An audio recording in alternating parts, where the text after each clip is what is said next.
Eli mä olen ylivahtimestarina Tapiolan seurakunnassa ja itse vastaan siinä tehtävässä meidän kirkon palveluskunnan toiminnasta. Ja meillä tässä seurakunnassa siis kirkon palveluskuntaan kuuluu vahtimestarit eli suntiot. Sitten meillä on emäntiä ja laitoshuoltajia. Emännät hoitaa sitten sitä tarjouspuolta ja laitoshuoltajat siivouspuolta. Ja erilaisissa tehtävissä on sitten ollaan eri seurakunnissa, että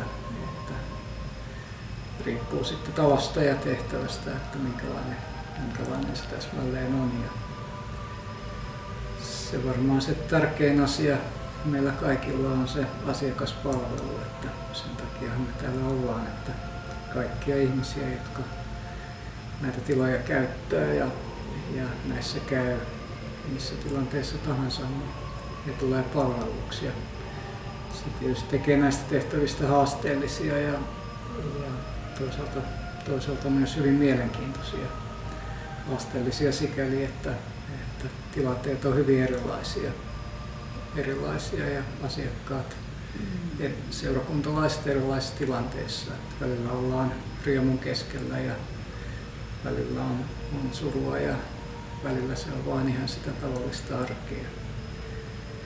arkea ja se tietysti on siinä myös haasteellista ja tärkeää se, että monestihan se kirkon palveluskunnan jäsen, vahtimestari, suntio ennen kaikkea, niin hän on se ensimmäinen, joka se seurakuntalainen siellä kohtaa.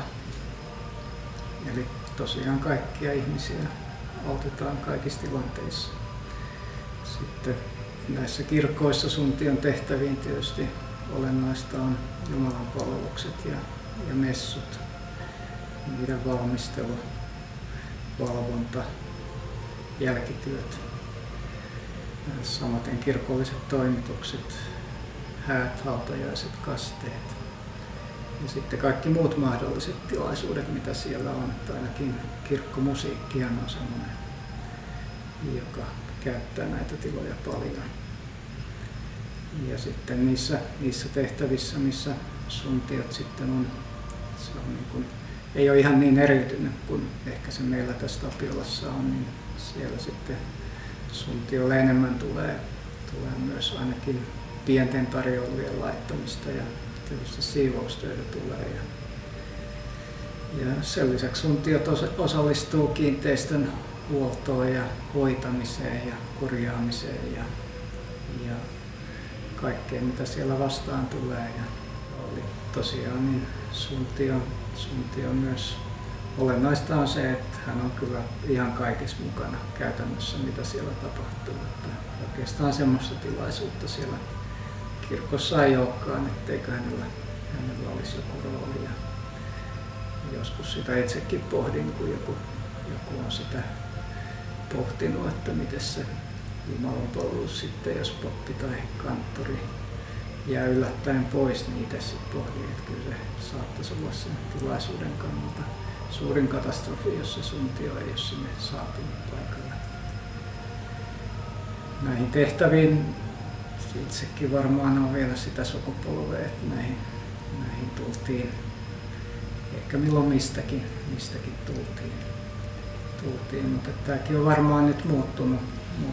Suntion ammattitutkinto on nykyisin olemassa ja tässä muodossa, mitä se on nyt suunnilleen tässä muodossa, niin on koulutettu 7-8 vuotta on nyt koulutettu ja varsinkin minusta viime aikoina on näkynyt, että kun uusia ihmisiä haetaan, niin ihan on siellä vaatimuksissa, että pitäisi olla suntion ammattitutkinto suoritettuna ja sekin on varmasti positiivista ja toisaalta se tuo sitten sen väylän, että nuori ihminen sen koulutuksen kautta voi hyvinkin tulla näihin ammatteihin ehkä helpommin kuin aikanaan.